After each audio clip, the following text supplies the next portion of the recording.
Or just riff with you? Riff. Okay, riff. And on cue, here comes your drink. That was perfect timing. Shall we do a little attunement before we start? Yeah. I think that's always good. Shall I do it? Okay, thanks. Okay, so let's just close our eyes for a moment.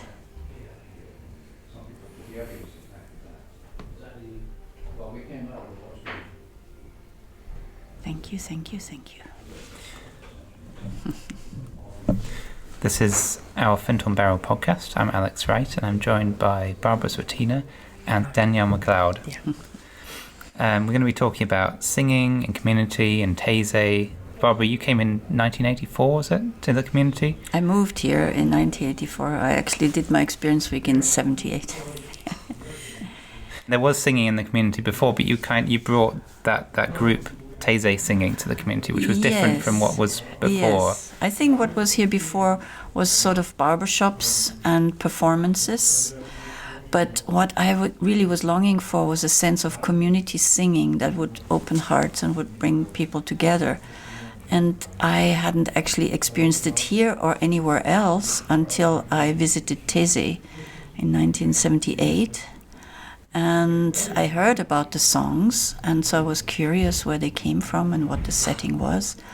So it's an ecumenical community in France. And when I arrived there the first time, I think there were 5,000 people visiting. And there was one big church. Everybody was sitting on the floor. It was very simple. A few candles, a few icons. And there was one voice starting out, Hallelujah. And then 5,000 people broke into 4-part harmonies. And I was just so floored by that effect, because I'd never seen a church where people were so alive and so expressive in their love for God. Frère Roger, he was a Protestant, but he opened up into connecting with the Catholics. So his thing was always to build bridges where there was division before. You know, in the services in Taizé, there are no sermons. There is no thou shalt or whatever. There's basically silence, there are songs, and from time to time he'll speak a prayer. That's it, you know, and everything else is between you and God. And they were so humble about that approach to Christianity that I felt, oh, I think I can be a Christian if that's how it works, you know.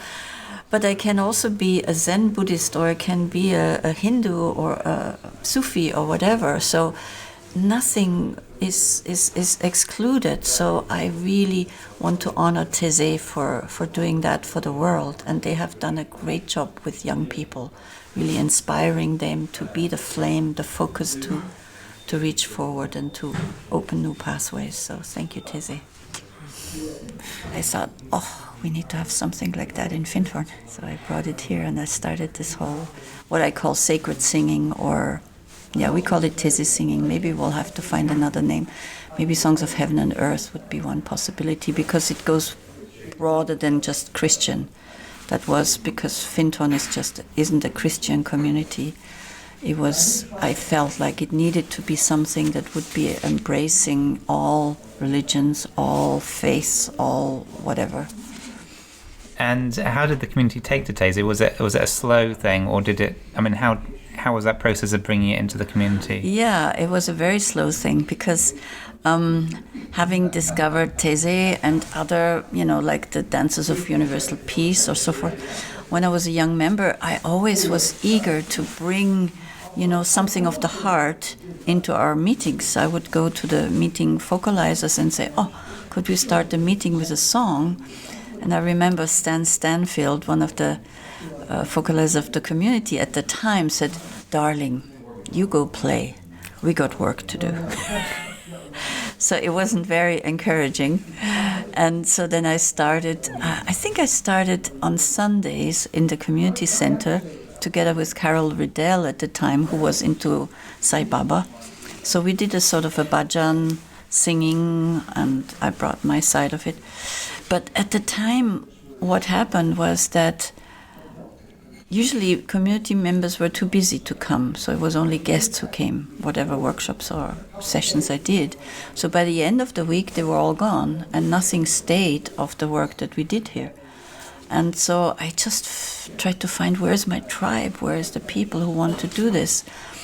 And then there was also the question of where to do it, because I went knocking around and asked several, could we do it in this sanctuary? Could we do it here? And the always answer was no. Sanctuaries for silence. That's interesting, because I because I came here much later, think of the sanctuary as obviously somewhere you sing. Yeah. Because that's what, was always around. At the time, it was not allowed. And then Ian built the nature sanctuary. So then I went to him and said, Ian, would it be possible to sing here? And he said, be my guest. This would be wonderful.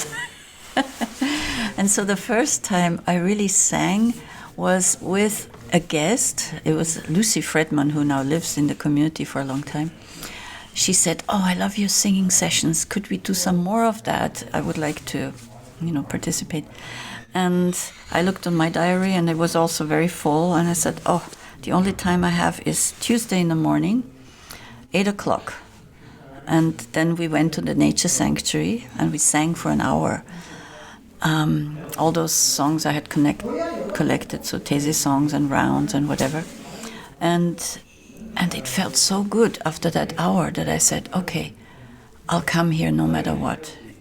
If nobody else comes, I don't mind. I will start my day like this. And then suddenly the word went out, and people said, I hear you singing. Can I come? Can I come? And because 8 o'clock there was no meeting or anything, it was the time actually that was available for people to come and to join. And in the beginning we sang just rounds and everything in one voice. But by and by then we said, okay, there's actually a men's part, so could we actually start with the basses? And that was a good idea, because in Taizé they start everything with the melody, with the soprano line. And then it's really hard for the men especially to find their part. And we reversed it, because I felt it's good if the men are secure, then we have the foundation. And then we bring in the other voices. So it took at least, 4 or 5 years until we built up to sing with 4 harmonies. So it worked very organically. But, after a few years, if you went into the kitchen to work and you started singing a song, it would come back to you in 4-part harmonies. So the community was like the ideal background to connect in song together and to grow this sort of legacy.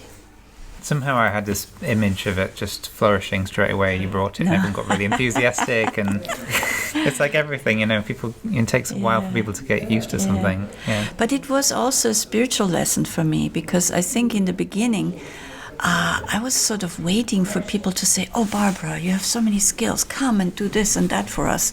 And that first, say, go play. We got work to do. Was like, oh my God. They have no idea what music can do. And actually, I had brought a whole load of instruments with me when I moved from Austria to here. Instruments like xylophones and drums and rattles and, and I thought, I'll just, people will pick it up and start playing. And they all stayed in Cluny Hill Lounge. But nobody did anything about them because they didn't know what to do. And so then I said, okay, I need to show people. And I did some evenings where I said, okay, come. I think it was at the time for the DGs, for the departmental guests, come and learn some new songs and learn also how to accompany them. And that actually gave an opening into something else, because at the time I didn't want to continue working in the kitchen. I became aware that I needed to do music full time. But there was no space in the community. I asked personnel and they said, sorry, no, we don't have the budget for that. If you want to do music, you need to do it on your own. So, and to one of those sessions with instruments came a couple from Germany who said, oh, we love singing with you. This is really fun. Could you come to Germany and do that?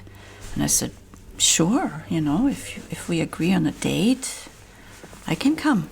So we agreed on a date, 6 months later or something. I manifested a car, I made it, put all my instruments in, I drove to Germany.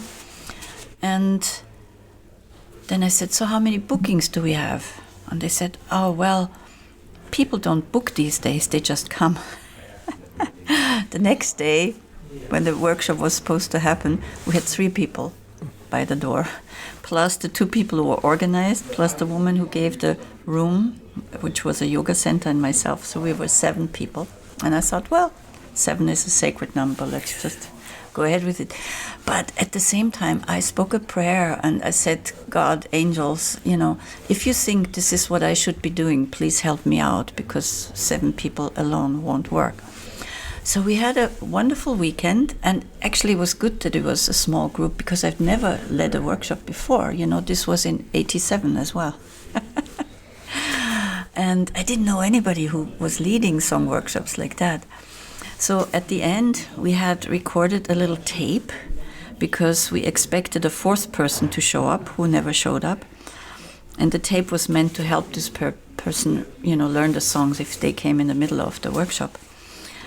But what happened was that in the end, the yoga teacher from the yoga center took the tape and said, if you want to come again, I'll organize through the yoga school. She copied the tape, gave it out to people, and said, this woman is coming back. Would you like to come? And next time I had 30 people. The next weekend, of these 30 people, 5 were yoga teachers. And I said, next time you do something in my center. So then I had 5 weekends. So that was how this prayer worked. And to come back to saying that singing in the community was also it was a spiritual lesson for me, because I wanted this acknowledgement that I had something really wonderful to offer. And nobody came and asked me. It was really an uphill struggle. But in that morning when I sang with Lucy by myself, I thought, I don't care what anybody else does. I just do this because I know it's the right thing for me to do, to start the day on this note. And then it went, So it's like, I think if we can leave our ego out of the way and just do what's right, then things flourish. So. One thing I like about your approach to singing is it's very inclusive. Anyone who's able to make a noise, or not, well, maybe slightly more than make a noise, but you're very, very welcoming of everyone. And I think some of the highest feeling moments, I think, in the Universal Hall have been when you've been holding those moments of singing together in community. It's evolved over the years more and more, and it's evolved to being online as well. Could you talk a bit about that? Or, Yeah. Well, just to talk to the inclusivity, that's also a spiritual lesson, because we're singing basically for God. And God loves us no matter how off-key we sing, or in that matter, loves us no matter what we believe we're doing wrong, because God sees the original creation that came from God, that has never been defiled or whatever. So this is a whole process, to go into that.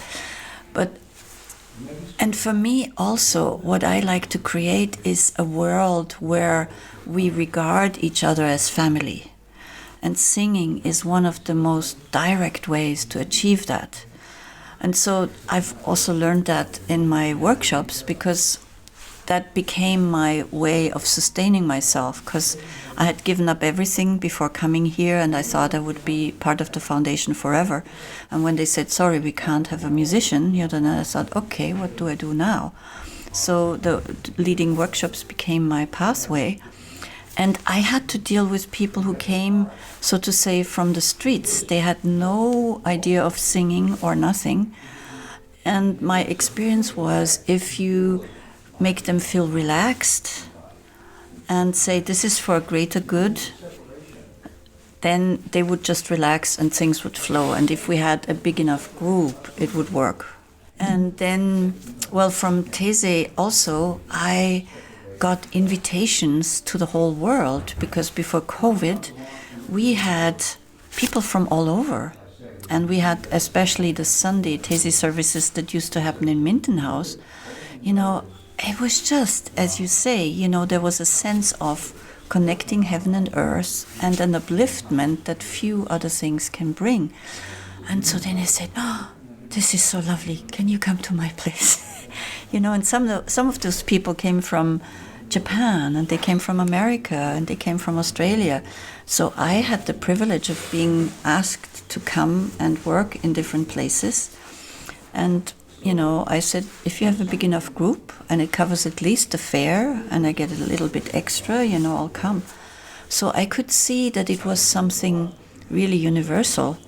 And especially when I went to Japan for the first time, I was wondering, what are we getting into? Because there was no shared language, and I didn't know their culture really well. And it was really, shall I tell that story? I'm just on a roll. So going to Japan, to lead a workshop, I tried to figure out what is it that they wanted. What did they engage me for? It was more or less, they wanted to have somebody from Findhorn to just bring a bit of Findhorn.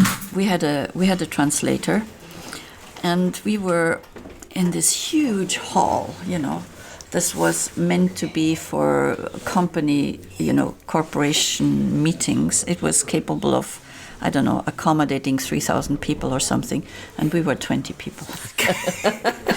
So we had, these Japanese walls set up to create a more intimate space. Why did he have such a massive venue for 20 people?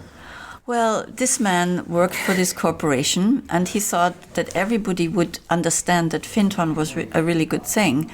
But singing and fairies, and so it didn't really resonate with that corporation. So he had a hard time filling, even the 20 people that I needed. But he was enthusiastic. His name was Masaki. And he said, well, come anyway, we'll see what we can do. And so then we had these 20 people sitting in a circle, all on cushions, all in a lotus position. And I had to totally improvise, or maybe call it channel, whatever. And I talked to God and said, please help me out. I don't know what we're in for. The good thing was that with the translator, there was always a pause. So then I could say, okay, what do I need to say now? And basically what I said was, we may come from very different cultures, but if you look at children, no matter where they come from and whether they understand the same language, they will just get on and do something together. They'll enjoy themselves, they play. Maybe they'll sing, maybe they'll laugh, maybe they cry, but they connect on that level of play. And then I said, and people were nodding, and I said, each of us, we still have this child living inside of us, even though it doesn't come out a lot in our modern day and age. People were nodding, and I said, so for this weekend, allow your inner child to have fun, and don't decide anything beforehand. Just go with it, and then afterwards you can decide, I'll never do that again, or whatever. So we started with children's dances. We started with Findhorn dances, but especially focusing on children's dances. And they were, having such serious fun, as if this was really the last time they would ever have to enjoy themselves as inner children. Then we did some games, and I was very careful not to touch, not to look, but kind of just being very,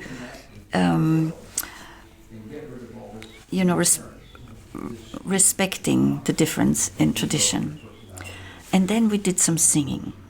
And in that singing, I had to write the words out in Japanese, So, I was basically doing one-word songs, Alleluias and Shaloms and Kyries and whatever. And by the third song, I said, okay, now let's imagine in the middle, there's a sacred space. We had the candle in the middle. We had 3 voice parts going. And I said, whenever you feel like, you can come into the middle and just receive the harmonies from the others, or if you feel like sending a prayer out to the world, just do that silently, and then you can go back to your space. So we had this happening. I played, I don't know, the harp or guitar or piano or something, because I play all these instruments. And as this was happening, I was looking around, and I see 3/4 of the group is in tears. And I thought, what is happening? This never happened to me in the West, So then I said, now we'll do something that in Findhorn we call sharing. It means speaking from the heart about what's alive in your heart. So find a partner and let's do that. And then afterwards we opened in the big group, and basically what they said was, we didn't know that music could touch so deeply. And then I thought, oh my God, they're just like us. And after that, I let go of all the precaution. I said, come on, let's do this. And then we did the looking, and we did the hugging, and we did the connection and whatever. And they went along with it, and they said, this has been so amazing, but we don't know how to tell our friends and family about it. So there was still that gap, but they went ahead. And this was actually the first Findhorn workshop that was ever held in Japan. So through that, I got invited many more times to Japan. And then after me, we had Ian and Rosie come and other people. So I opened that Findhorn bridge to Japan, which has been wonderful. And I think we actually next week or 2 weeks, we'll have some people from Japan coming over. So this was just, it was all divinely guided. So I couldn't make these things up in my head. I just went with, what feels right in the moment.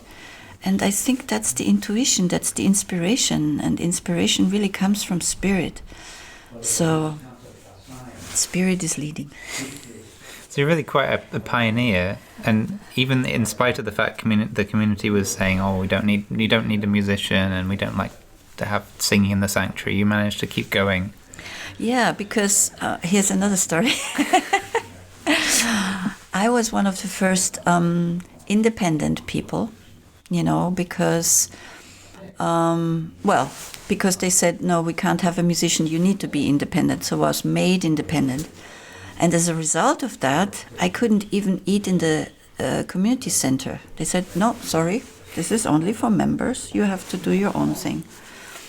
And so then I thought, gosh, I thought I came to something that was creating a blueprint for a more inclusive human future.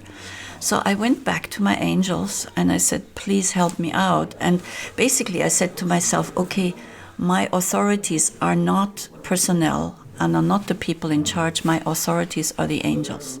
And I will work for you and I will do everything for you, but help me out as well so I can stay here, So that was also a learning, because I had no visa, I had no income, I had no savings. So I was like standing there in front of an abyss with possibly a parachute on my back, but I didn't even know if it would open, if I would jump. And what happened was that I did a course about manifestation, and they said, if something is right, you just need to know where you are, where you're going, and the means will come. And actually I did this course of manifestation to manifest the car that would take me to Germany. And it was a great course. And in the middle of that course, my ex-boyfriend sent me a check. And I said, oh my God. And he said, well, I wanted to make sure that you have a future, because I didn't know how to do this. And my manifestation object was a car. And I said it should be left-hand drive, so I could drive it in Europe. It should have a hatchback, so I could sleep in it. Would have a home if I needed to, and it shouldn't cost more than £1,000. And so then I had this check. So then I went to my friend Michael Dawson and I said, I have money now to manifest my car. What do I do? And he said, well, you buy a newspaper, you go to the car section, and then you look down. So we did that together, and there was a car, VW Passat, left-hand drive, hatchback, and just reduced from 1,300 to 800 pounds. And he said, there's your car. And I said, wow. And this is in the UK, right? This is in the UK. You don't get left-hand drive cars usually in the UK. No, you don't. No. It was a kind of off the charts. And this experience helped me later on, maybe, 10, 15 years later, when I wanted to have a house in the park and we didn't have the money. And I said to Fabien, we had just gotten married, and I said, you know what? I think a house is not more difficult to manifest for the universe than a car, So let's just pray and let's just ask the universe for a house. And it happened. It took 3 years. But we found another person who wanted to build as well. So it was steps. Eve Cromie had a caravan, I had a caravan. Basically, the community said there's no space to build a house, even though they wanted to support us because we had just gotten married. And so then I thought, but if we take one caravan and the other one, the footprint of that might be big enough for a house. We submitted that. They said, yeah, it's big enough for a house. And so we started looking around. We found a kit house and then connected with Eve Cromie. And we built it together. She gave us a loan for the part that we didn't know how to raise money for. And we sent her off when it came to actually having the building warrant. And when she came back from her holidays, the house was built. She lived upstairs, we lived downstairs. We paid her out for another, 5 years or so. And then we owned our part. So I feel my whole life here has been based on manifestation, because I came with nothing, really. Also patience, though. Also patience. Yeah, because I'm just interrupting. But yes, that's fine. I feel like I'm having a lesson here, which is really lovely. Because I also have a feet in many worlds, and one of the things I'm always teaching out in the world is, spirit doesn't go at your timetable. And actually you keep looking for these instant fixes, and you want the silver bullet, but the silver bullet is time and patience and commitment. I'm going to stay with this. And I just think it takes astonishing commitment to say, even though nobody seems to want this, I just know it's what I'm being asked to do.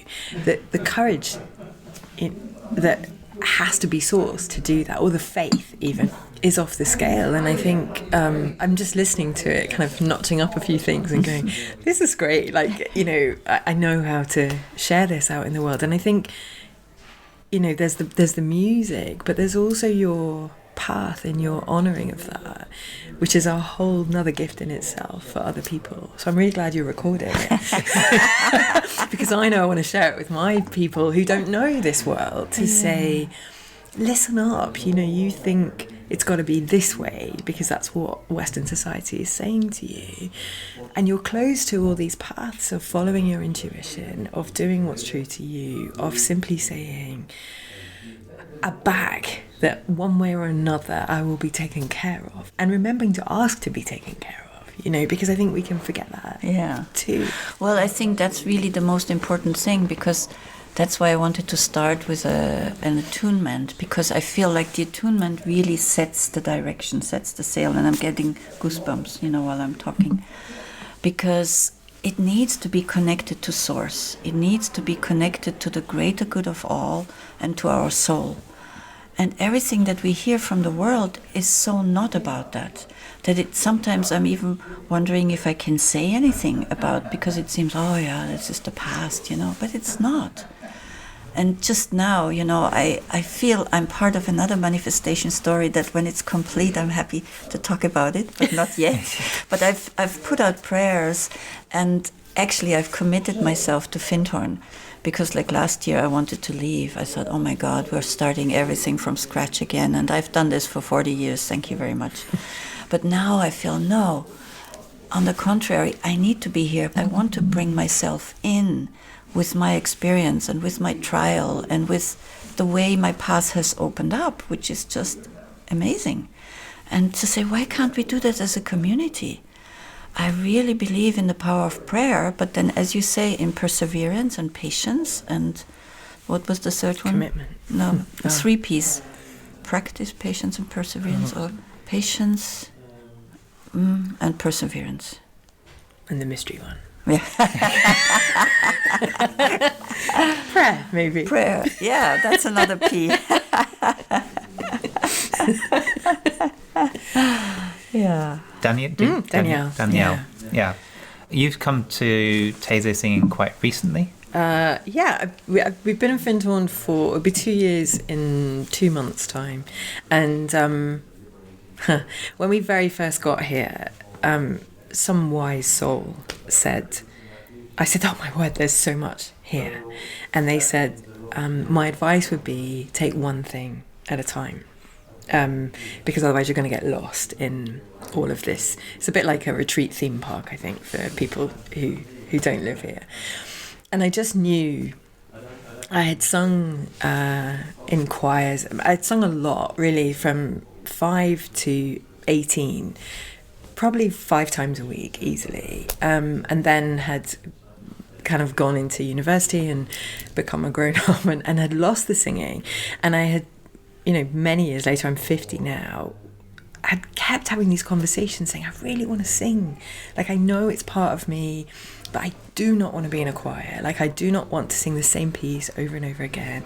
I don't want people having a go at me if I can't make it one week. I want something that just allows an expression. And I just, like Barbara said, where the heck is that? It doesn't really exist. There are lots of choirs doing kind of braver stuff, but they're still choirs, and that's not what I wanted. I knew when I got here, and I've been coming for about 10 years, but I'd never been to a single thing, ever. So I'd stayed here many times over 10 years because I just felt the land was speaking to me every time I got here, but I had no clue what was going on here. And I remember just getting the bridge and the Rainbow Bridge and saying to John, singing like every day. And okay, well, I'll start there. And it's a bit nerve-wracking walking into a place not knowing how the singing is done. Will you be welcomed? All of those things. But actually, I went and then I never stopped. And I teach out in the world that the importance of morning ritual and beginning your day from a grounded place. But I'd never, ever done it through song. It is hard for me to describe the way I can fall into myself and I can fall into connection by sitting in a space with a bunch of people and no clue what we're going to sing and not knowing if I'll know it or whether I can find the notes. And that loveliness of listening to each other and thinking, okay, well, who in here does know this? Can I lean into them? Or being that person sometimes when there are new people there. I think, as Barbara says, I think the world out there, and I'm new to being in this world, which I do think is very different, is very focused on individualism. It's very focused on the self, and my sense is that's why we've got so many problems right now. Like, get what you want, create what you want, make yourself safe before you look at everybody else. But actually, and I'm a bit of a confident hermit, really, we start the day together, and we bring our voices and we put them into a melting pot every morning, and then we go and start our day. And I just think it's an enormous blessing. And whenever I bring friends here, I'm always, you must come to Taizé, you must come to Taizé. I would say for me, and maybe for you, the important thing about this is it's not hard. Uh-huh.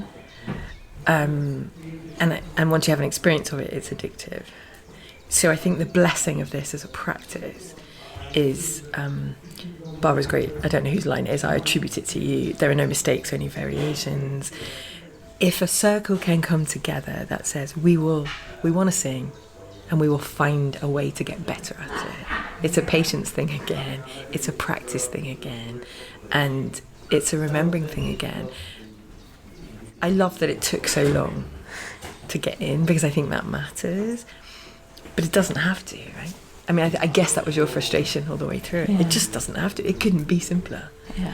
And I think in a world of complexity, this is such an easy portal to sink in to something more connected. Uh-huh. We have one song that is from Taizé with the words of Teresa of Avila. De noche iremos de noche, que para encontrar la fuente, solo la sed nos alumbra. Which means by night we will go to find the source, only our thirst will guide us. And this song has been for me, like in my deepest moments of despair, when I thought, I have no clue how this is not gonna happen. We don't have to know the answer, because it says by night we go, so we don't really see. But our thirst will guide us, and the thirst is the longing that's deep within us, the memory of who we could be and who we are. And if we connect to that longing, together in some ways, we will find a way through. My vision is really to have a singing world where people can come together like that anywhere. If they know the place, the time, everybody is welcome, and we'll sing songs from different traditions, so it's not just strictly Christian or whatever. And I have a vision, and I don't know yet how to exactly do that, but through making it available in the COVID time to people, I could imagine doing an online singing that could reach more people to just get that sense of community, and it's easy, and we connect with Source, however we call it, and we share our love, and here we are, and it's like one wonderful, easy formula. Go on there. Thank you both for joining me. It's a really interesting conversation. Yes, thank you very much, Alex.